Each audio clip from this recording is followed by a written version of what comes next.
Hi. KCET option entry ಮಾಡೋದಕ್ಕೆ ನಾಳೆ last date. Timing ಇಷ್ಟು ಹೇಳಿದ್ರು, ಒಮ್ಮೆ ಟೈಮಿಂಗ್ ಒಂದ್ಸಲ ಕಮೆಂಟ್ ಮಾಡಿ. ಅಂದ್ರೆ ನಾಳೆ ಲಾಸ್ಟ್ ಡೇಟ್ ಅಂತ ಹೇಳಿದಾರೆ, ಬಟ್ ಟೈಮಿಂಗ್ ಇಂತಿಷ್ಟು ಅಂತ ಹೇಳಿದ್ರಲ್ಲ, ಸೊ ಆ ಟೈಮಿಂಗ್ ಚೆಕ್ ಮಾಡ್ಬೇಕು ಅಂತಂದ್ರೆ ಓಕೆ ಇರ್ಲಿ.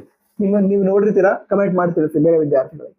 So last day last time ಏನು ಮೆನ್ಷನ್ ಮಾಡಿದ್ರೆ ಅದ್ರೊಳಗಡೆ ಆಪ್ಷನ್ ಎಂಟ್ರಿ ಕಂಪ್ಲೀಟ್ ಮಾಡೋದಕ್ಕೆ ಟ್ರೈ ಮಾಡಿ.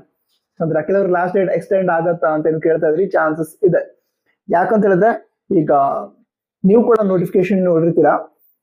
ಒಂದು ದಿನ ಎಕ್ಸಾಕ್ಟ್ ಒಂದು ದಿನ ಏನಾಗಿತ್ತು ಅಂತ ಹೇಳಿದ್ರೆ ಸರ್ವರ್ ಮೇಂಟೆನೆನ್ಸ್ ಕಾರಣಕ್ಕೆ ವೆಬ್ಸೈಟ್ ಓಪನ್ ಆಗ್ತಾ ಇರಲಿಲ್ಲ, ಸರಿನಾ?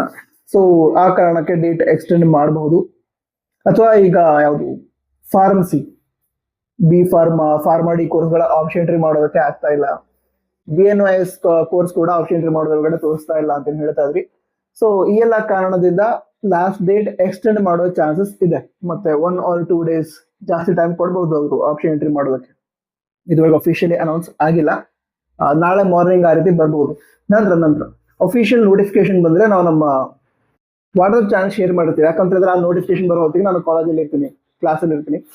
ಸೊ ಅಕಸ್ಮಾತ್ ನೋಟಿಫಿಕೇಶನ್ ಬಂತು ಅಂತ ಹೇಳಿದ್ರೆ ನಾನು ವಾಟ್ಸ್ಆಪ್ ಅಲ್ಲಿ ಹಾಗೆ ಇನ್ಸ್ಟಾಗ್ರಾಮ್ ಅಲ್ಲಿ ಆ ಪರ್ಟಿಕ್ಯುಲರ್ ನೋಟಿಫಿಕೇಶನ್ ಶೇರ್ ಮಾಡಿರ್ತೀನಿ. ಸೊ ವಾಟ್ಸ್ಆಪ್ ಹಾಗೆ ಇನ್ಸ್ಟಾಗ್ರಾಮ್ ಅಲ್ಲಿ ಫಾಲೋ ಮಾಡಿ ಇಟ್ಕೊಳ್ಳಿ.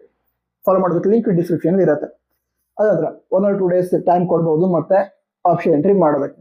ನಂತರ ಮತ್ತೆ ಕೆಲವು ಸ್ಟೂಡೆಂಟ್ಸ್ ಏನ್ ಹೇಳ್ತಾ ಇದ್ರು ಅಂತ ಹೇಳಿದ್ರೆ, ನನಗೆ ಅಲೈಡ್ ಹೆಲ್ತ್ ಸೈನ್ಸ್, BPT ಜೊತೆಗೆ ಫಾರ್ಮಾಡಿ, ನಂತರ BNYS ಕೋರ್ಸ್ ಕೂಡ ಆಡ್ ಮಾಡೋದಿತ್ತು. ನಾನು ಈಗ ಸದ್ಯದ ಮಟ್ಟಿಗೆ BPT ಮತ್ತು ಅಲೈಡ್ ಹೆಲ್ತ್ ಸೈನ್ಸ್ ಕೋರ್ಸ್ ನ ಆಡ್ ಮಾಡ್ಕೊಂಡಿದ್ದೀನಿ. ಬಟ್ ನನಗೆ ಫಾರ್ಮಾಡಿ ಕೂಡ ಆಡ್ ಮಾಡೋದಿದೆ. ಮತ್ತೆ ಕೆಲವರು ನಾನು ನರ್ಸಿಂಗ್ ಆಡ್ ಮಾಡಿದ್ದೀನಿ, ಬಟ್ ಫಾರ್ಮಾಡಿ ಕೋರ್ಸ್ ಕೂಡ ನಂಗೆ ಇಂಟ್ರೆಸ್ಟ್ ಇದೆ, ಆಡ್ ಮಾಡೋದಿತ್ತು. ಬಟ್ ಅದು ಆಪ್ಷನ್ ತೋರಿಸ್ತಾ ಇಲ್ಲ. ಟೆನ್ಷನ್ ಮಾಡ್ಕೊಳ್ಳೋದಕ್ಕೆ ಹೋಗ್ಬೇಡಿ. ಈಗೇನು ಆಪ್ಷನ್ ಎಂಟ್ರಿ ಮಾಡಿ ಇಟ್ಕೊಂಡಿದ್ರಲ್ವಾ, ಆಪ್ಷನ್ ಎಂಟ್ರಿ ಲಿಸ್ಟ್ ಏನಿದೆ ಈಗಿನ ಆಪ್ಷನ್ ಎಂಟ್ರಿ ಲಿಸ್ಟ್, ಅದೇ ಲಿಸ್ಟ್ಗೆ ನಿಮಗೆ ಫಾರ್ಮಸಿ, BNYS ಸೊ ಆ ಕೋರ್ಸ್ಗಳನ್ನು ಕೂಡ ಆಡ್ ಮಾಡೋದಕ್ಕೆ ಕೊಡ್ತಾರೆ, ಸರಿನಾ?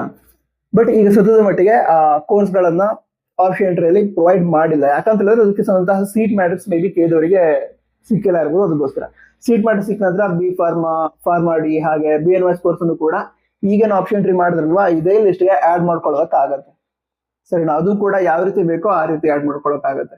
ಈಗ ಎಕ್ಸಾಂಪಲ್, ಈಗ ನೀವು ನರ್ಸಿಂಗ್ ಕಾಲೇಜ್ಗಳನ್ನ ಆಡ್ ಮಾಡ್ಕೊಂಡಿದ್ರೆ ಅನ್ಕೋಣ. ಈಗ ನಿಮ್ಗೆ ಫಸ್ಟ್ ಪ್ರಯಾರಿಟಿ ಆಗಿ ಒಂದು ಫಾರ್ಮಸಿ ಕಾಲೇಜನ್ನ ಆಡ್ ಮಾಡ್ಬೇಕು ಅಂತ ಫಸ್ಟ್ ಪ್ರಯಾರಿಟಿ ಸೆಟ್ ಮಾಡ್ಕೋತೀವಿ. ನಂತರ ಸೆಕೆಂಡ್ ಪ್ರಯಾರಿಟಿ ಮತ್ತೊಂದು ನರ್ಸಿಂಗ್ ಕಾಲೇಜನ್ನ ಆಡ್ ಮಾಡಿ, ನೆಕ್ಸ್ಟ್ ಮತ್ತೆ ಒಂದೆರಡು ಫಾರ್ಮಸಿ ಕಾಲೇಜನ್ನ ಆಡ್ ಮಾಡಿ, ಮತ್ತೆ ನರ್ಸಿಂಗ್ ಆಡ್ ಮಾಡಿ, ನಂತರ BNYS ಕಾಲೇಜನ್ನ ಆಡ್ ಮಾಡಿ. ಸೊ ಈ ರೀತಿ ಯಾವ ರೀತಿ ಬೇಕೋ ಆ ರೀತಿ ಆರ್ಡರ್ ಒಳಗಡೆ ನೀವು ಸೆಟ್ ಮಾಡ್ಕೊಳ್ಳೋದಕ್ಕೆ ಕೊಡ್ತಾರೆ. ಬಟ್ ಯಾವಾಗ ಅಂತ ವೇಟ್ ಮಾಡಬೇಕು. ಎಲ್ಲ ಅಪ್ಡೇಟ್ಸ್ ಎಲ್ಲ ಕರೆಕ್ಟ್ ಆಗಿ ಚೆಕ್ ಮಾಡ್ತಾರೆ ಅಷ್ಟೇ. ನೀವು ಟೆನ್ಷನ್ ತೆಗೆದುಕೊಳ್ಳೋದೇನು ಇಲ್ಲ. ಅಂದ್ರೆ ನಿಮಗೆ ತೊಂದರೆ ಆಗೋ ರೀತಿ ಏನೂ ಆಗಲ್ಲ. ನಿಮ್ಗೆಲ್ಲ ಕರೆಕ್ಟ್ ಆಗಿ ಪ್ರೊಸೀಜರ್ ನ ಪ್ರೊವೈಡ್ ಮಾಡ್ತಾರೆ. ಏನೋ ತೊಂದರೆ ಆಗದೇ ಇರೋ ರೀತಿನೇ ಡಿಸಿಷನ್ ತೆಗೆದುಕೊಳ್ತಾರೆ. ಬಟ್ ಅದು ವೇಟ್ ಮಾಡಿ ಏನೇನು ನಡೀತದೆ ಅಂತ ನೋಡ್ತಾರೆ ಅಷ್ಟೇ, ಸರಿನಾ? ಸೊ ಮುಂದಿನ ಅಪ್ಡೇಟ್ ನೊಂದಿಗೆ ಸಿಗ್ತೀನಿ. ಸಬ್ಸ್ಕ್ರೈಬ್ ಮಾಡ್ಕೊಂಡಿರ್ತೀರಾ. All the best. ಜೈ ಹಿಂದ್, ವಂದೇ ಮಾತರಂ.